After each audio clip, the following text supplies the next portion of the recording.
नमस्कार मेरे प्यारे मित्रों, मैं अभिमन्यु कुमार स्वागत करता हूं आपका अपने इस प्यारे यूट्यूब चैनल एबी क्लासेस में।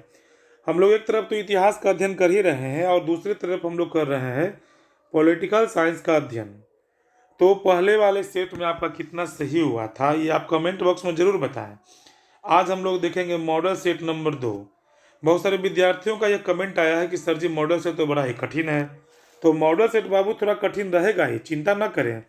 एग्जाम में आपको इससे आसान ही प्रश्न पूछने वाला है, तो चिंता का कोई बात नहीं है। आप चैनल पे बने रहें, ईमानदारी से सभी प्रश्नों का आप उत्तर दें। जो नहीं आ रहा है उसे नोट करें। डरना नहीं है, डरना बिल्कुल नहीं है, हड़बड़ाना बिल्कुल नहीं है। एकदम परीक्षा अच्छा जाएगा, चिंता का तो कोई विषय ही नहीं है। समय आने पे आपके लिए हम वीडियो भी बनाने वाले हैं, वो डिस्क्रिप्टिव 4 ऑप्शन रहेगा, 4 ऑप्शन का अच्छे से डिफाइन करके बताया जाएगा। कुछ टेक्निकल एरर है, मोबाइल में कुछ फैसिलिटी कम है, तो जिसके कारण हम वीडियो नहीं बना पा रहे हैं। तो चलिए वीडियो को स्टार्ट करते हैं। ये सब बातें तो होती रहेगी, चलिए देखते हैं आगे। तो आज का जो पहला सवाल है दोस्तों, देखिए ध्यान दीजिए। इसमें हम लोग टोटल 60 क्वेश्चन देखने वाले हैं। आज का पहला सवाल है, देखिए इसको मिटाते हैं हम, चलो मिट जाओ। पहला सवाल है आज का कि अरे यार कैसे हो रहा है। हाँ देखिए, आज का पहला सवाल है कि नर्मदा नदी घाटी जो परियोजना किन राज्यों से संबंधित है। देखिए पहला ही क्वेश्चन बड़ा ही अटपटा है, आसान ही है, आप सोच के बताइए। तो पहला का आंसर होगा डी, गुजरात, महाराष्ट्र, मध्य प्रदेश। जी हाँ दोस्तों, गुजरात, महाराष्ट्र, मध्य प्रदेश। चलते अगले प्रश्न की ओर, नोट करते रहें। देखिए अगला प्रश्न है, 1975 भारतीय राजनीति में किस लिए जाना जाता है। 4 ऑप्शन आपके सामने हैं। इस वर्ष आम चुनाव हुए थे, इंदिरा गांधी प्रधानमंत्री बनी थी, देश के अंदर आपातकाल लागू हुआ था, जनता पार्टी की सरकार बनी थी। क्योंकि जनता पार्टी की सरकार तो 77 में बनी थी, ये तो गया काम से। इंदिरा गांधी प्रधानमंत्री बनी थी 66 में, ये तो गया काम से। इस वर्ष आम चुनाव हुए थे जो कि नहीं हुआ था। तो उत्तर हो जाएगा देश के अंदर आपातकाल लागू हुआ था, इमरजेंसी। तो दूसरा का आंसर हो जाएगा सी। चलते अगले प्रश्न की ओर। अगला प्रश्न है क्वेश्चन नंबर 3। ध्यान से देखें, किस देश की स्थापना पृथ्वी नारायण शाह ने किया था। देखिए वीवीआई क्वेश्चन है, नहीं जानते हैं तो नोट कर लीजिए। उत्तर होगा नेपाल। जी हाँ दोस्तों, नेपाल। चलते अगले प्रश्न की ओर। अगला प्रश्न है, देखिए बौद्ध धर्म अपनाने वाला व्यक्ति निम्न में से कौन था। 4 ऑप्शन सामने है, डॉक्टर भीमराव अंबेडकर, जवाहरलाल नेहरू, जगजीवन राम, इंदिरा गांधी। तो आंसर होगा डॉक्टर भीमराव अंबेडकर। याद रखिएगा, जीवन के अंतिम समय में यह डॉक्टर भीमराव अंबेडकर जी बौद्ध धर्म को अपना लिए थे। चलते अगले प्रश्न की ओर। भारतीय कम्युनिस्ट पार्टी में फूट कब पड़ी। पढ़े हैं ना ध्यान से, तो आंसर बताइए। आंसर होगा 1966। चलते हैं अगले प्रश्न की ओर दोस्तों। क्वेश्चन नंबर 6, प्रश्न संख्या 6। मई 1945 में राष्ट्रंग बिल्डिंग बर्लिन जर्मनी में जो है पर जिस देश के सैनिकों ने झंडा फहराया था उसका नाम था। डायरेक्ट याद रखें, सोवियत संघ। अगला प्रश्न है कि क्यूबा मिसाइल संकट के समय सोवियत संघ का नेतृत्व जिस नेता के हाथों में था उसका नाम था, क्या नाम था। आंसर होगा निकिता खुश्चेव। चलते हैं क्वेश्चन नंबर 8। देखिए दोस्तों क्वेश्चन नंबर 8 है, संविधान के 52वां संशोधन किस वर्ष हुआ था। दल बदल के लिए किया गया था, याद आ रहा होगा 1985। अगला प्रश्न है कि हिंदू कोड बिल के मुद्दे पर अपनी असहमति दर्ज कराते हुए मंत्री पद से कौन सा नेता त्याग पत्र दे दिया था। आंसर होगा डॉक्टर भीमराव अंबेडकर। नोट करते चले, अगर आपको पता है तो ठीक है, नहीं तो आप नोट करते चले। अगला प्रश्न है कि स्वतंत्र राज्यों के राष्ट्रकुल की स्थापना किसने की। 10 नंबर का आंसर होगा एल्टसीन ने। अगला प्रश्न है कि सौराष्ट्र क्षेत्र किस राज्य में आता है। सौराष्ट्र क्षेत्र आता है गुजरात में दोस्तों। अगला प्रश्न है कि भाषाई आधार पर सबसे पहले किस राज्य की रचना हुई। वीवीआई क्वेश्चन, बहुत ही महत्वपूर्ण सवाल, क्लास 12 के विद्यार्थियों के लिए बहुत ही महत्वपूर्ण सवाल है यह। भाषाई आधार पर सबसे पहले अपने भारत में किस राज्य का गठन हुआ था। आंसर होगा आंध्र प्रदेश। अगला प्रश्न है दोस्तों कि भारत के उत्तरी पूर्वी क्षेत्र में असम का भाग काटकर सबसे पहले कौन सा राज्य बना था? ये 8वां 9वां चैप्टर में पढ़ना था, तो इसका आंसर होगा नागालैंड।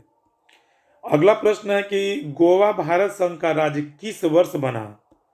आंसर होगा 1987। गोवा के साथ साथ में नोट आप कीजिएगा कि गोवा के साथ में 2 और राज्य बने थे, जिसका नाम है अरुणाचल प्रदेश और मिजोरम। नोट कीजिएगा, अरुणाचल प्रदेश, नोट करें, अरुणाचल प्रदेश और मिजोरम। मिजोरम 2 राज्य का भी साथ में 1987 में ही डेट है, तो याद रखें। गोवा, अरुणाचल प्रदेश, मिजोरम। अमीगो एक ट्रिक है, अमीगो, अ से अरुणाचल प्रदेश, मी से मिजोरम, गो से गोवा, तीनों का 1987 में हुआ था। चलते हैं अगले प्रश्न की ओर। क्वेश्चन नंबर 15, भारत में लौह पुरुष की संज्ञा किसे दी गई है? लौह पुरुष सरदार वल्लभ भाई पटेल। अगला प्रश्न है कि सीमांत गांधी के नाम से कौन जाने जाते हैं? बहुत ही आसान सा सवाल, बताएं कमेंट बॉक्स में उत्तर क्या होगा दोस्तों। उत्तर होगा खान अब्दुल गफ्फार खान। सीमांत गांधी पश्चिमोत्तर भारत के गांधी इन्हें कहा जाता था। अगला प्रश्न है कि मिलान कीजिए। चलिए मिलान हम लोग करते हैं भाई, मिलान देखिए, मिलान करते हैं। सोनिया गांधी कांग्रेस, बिल्कुल सही जवाब। मायावती बसपा, सही जवाब। लालू प्रसाद यादव लालटेन छाप राष्ट्रीय जनता दल। नीतीश कुमार भारतीय जनता पार्टी, ये गलत है। इसका आंसर होगा JDU, जदयू, तीर छाप, लिख लीजिएगा, नीतीश जी का तीर छाप है। अगला प्रश्न है, देखिए अगला प्रश्न है कि स्वतंत्र भारत के प्रथम गवर्नर जनरल कौन थे? जी हाँ दोस्तों, स्वतंत्र भारत के प्रथम गवर्नर जनरल कौन थे? उत्तर होगा लॉर्ड माउंटबेटन। परंतु यहाँ एक सवाल आप लोगों से पूछ देता है कि स्वतंत्र भारत के प्रथम भारतीय, याद रखिएगा, अगर आपसे एग्जाम में पूछ दे भारतीय तो आंसर होगा चक्रवर्ती राजगोपालाचारी। चूंकि यहाँ पे तो भारतीय है नहीं, तो उत्तर होगा लॉर्ड माउंटबेटन। चलते हैं अगले प्रश्न की ओर कि भारत के प्रथम प्रधानमंत्री कौन थे? भारत के प्रथम प्रधानमंत्री कौन थे दोस्तों? 4 ऑप्शन आपके सामने है, सोच के अच्छे से जवाब दीजिएगा। उत्तर होगा इनमें से कोई नहीं। क्यों? क्योंकि भारत के पहले प्रधानमंत्री बने थे पंडित जवाहरलाल नेहरू। अगला प्रश्न है कि भारत में वर्तमान में कुल कितने राष्ट्रीय दल हैं? वर्तमान में कुल कितने राष्ट्रीय दल हैं? इसका आंसर होगा 6। अगला प्रश्न देखिएगा, इसे आप देखिएगा 6 या 7 है, 6 ही होना चाहिए। भारत में द्वितीय आम चुनाव कब हुआ? ये तो आप लोग को हम सीरीज में ही बताए थे, जब चैप्टर वाला चल रहा था सीरीज हम लोग का। जो भी इस चैनल पे नए आए हैं वो जा करके सारा का सारा क्वेश्चन चैप्टर वाइज अध्याय 1 से लेकर अध्याय 8 तक के लोड कर दिया गया है। आप उसे क्रमवार रूप से देखें, यकीन करें आपसे एक भी क्वेश्चन नहीं छूटने वाला है। तो देखिए भारत में द्वितीय आम चुनाव कब हुआ था दोस्तों? इसका उत्तर होगा 1957। पहला लोकसभा चुनाव अक्टूबर 1951 से लेकर के फरवरी 1952 में हुआ था। फरवरी 1952 में। कमेंट में बताइएगा कि पहला लोकसभा चुनाव में कांग्रेस को कितने सीटें प्राप्त हुई थी। अगला प्रश्न है कि भारत के प्रथम शिक्षा मंत्री, VVI क्वेश्चन है, सेट 1 में भी आया था, तो आंसर होगा भारत के प्रथम शिक्षा मंत्री अबुल कलाम आजाद थे दोस्तों। अगला प्रश्न है कि ताशकंद समझौता कब हस्ताक्षर हुए? ये डायरेक्ट क्वेश्चन आप बताएं कि ताशकंद समझौता हुआ कब था, तो आंसर होगा 1966। चलते अगले प्रश्न की ओर। अगला प्रश्न देखिए, ये सत्य सत्य में बताना है। राज्य पुनर्गठन आयोग के विषय में कौन सा कथन सत्य है? पहला, इसकी स्थापना 1953 में की गई थी। बताइए कब की गई थी, इसको आप बताइएगा। देखिए अगला सवाल है, अगला जो ऑप्शन है, इसकी रिपोर्ट के आधार पर 1966 में राज्य पुनर्गठन अधिनियम पारित किया गया। इसने भाषाई राज्यों के निर्माण के लिए सिफारिश की थी। और डी, सभी कथन असत्य हैं। तो 24 नंबर का आंसर होगा बी। इसकी रिपोर्ट के आधार पर 1996 में राज्य पुनर्गठन अधिनियम, जो कि ये 96 नहीं 56 होगा दोस्तों, याद रखिएगा। देखिए इसमें थोड़ा सा हम कुछ बताना चाहेंगे। देखिए एक बार इस पर पुनः विचार करने का जो जरूरत है। सबसे पहले तो आप क्वेश्चन को ध्यान से देखें। राज्य पुनर्गठन आयोग के विषय में कौन सा कथन असत्य है? असत्य है। इसकी स्थापना 1953 में की गई थी, बिल्कुल सही है। इसने भाषाई राज्यों के निर्माण के लिए सिफारिश की थी, बिल्कुल सही है। तो इसका उत्तर हुआ कि इसकी रिपोर्ट के आधार पर 1996 नहीं, यहाँ पे 56 होना चाहिए। तो आपका आंसर होगा बी। चलते हैं आगे। सिक्किम भारत का सहवर्ती राज्य कब बना दोस्तों? VBI क्वेश्चन है, इसको नोट करिए, सिक्किम वाला बराबर पूछता है। तो आंसर होगा इसका 1974। चलते अगले प्रश्न की ओर, आपका ध्यान एकदम यहाँ पे बना रहे। देखिए क्वेश्चन नंबर 26 है, किस आंदोलन ने आंध्र प्रदेश के लिए स्वायत्त प्रदेश की मांग की? विशाल आंध्र आंदोलन, तेलंगाना आंदोलन, रेड रिवर आंदोलन, इनमें से कोई नहीं। तो 26 का जो आंसर होगा दोस्तों, विशाल आंध्र आंदोलन। इसी के लिए पोट्टी श्रीरामुलु का निधन भूख हड़ताल के दौरान में हो गया था। अगला प्रश्न है कि भारत में वर्तमान में कुल कितने संघ शासित क्षेत्र हैं? इसका जवाब आपको नहीं बताएंगे, आप कमेंट में बताइएगा। जो भी इस चैनल पे आए होंगे, देख रहे होंगे, तो इसका आंसर जरूर आप बताएं कि वर्तमान में कुल संघ शासित प्रदेश कितने हैं। चलिए चलते हैं अगले प्रश्न की ओर चलते हैं। अगला प्रश्न है 28 नंबर की, भारत में विविधता में एकता की विशेषता किसने बताई? तो 28 नंबर का आंसर होगा जवाहरलाल नेहरू, डी। संविधान की प्रस्तावना में बंधुता का आदर्श क्यों रखा गया है?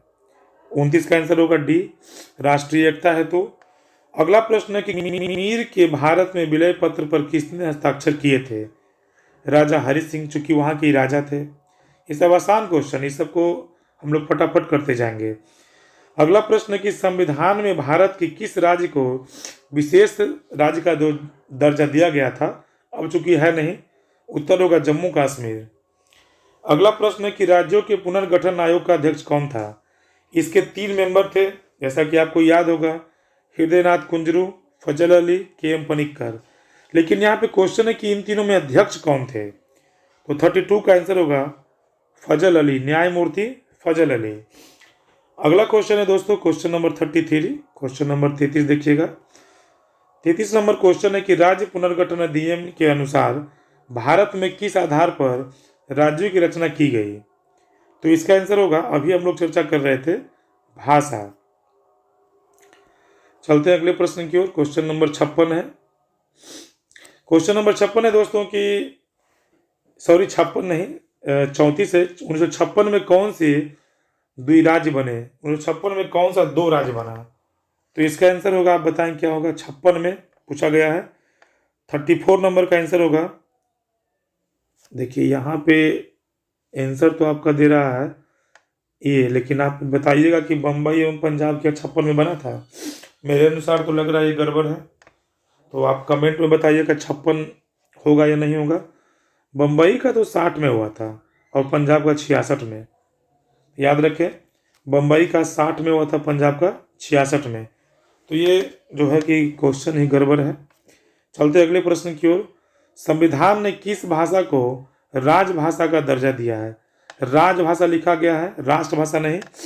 तो 35 का आंसर होगा दोस्तों हिंदी। चलते अगले प्रश्न की ओर। अगला प्रश्न आप सुनते रहे, आपको बिल्कुल याद हो जाएगा। अगला प्रश्न है कि संयुक्त राष्ट्र का व्यापार एवं विकास सम्मेलन कब स्थापित हुआ दोस्तों? तो 36 का आंसर होगा सी, 1964। अगला प्रश्न है कि किस युग ने सबसे पहले समाजवादी राष्ट्रकुल छोड़ा?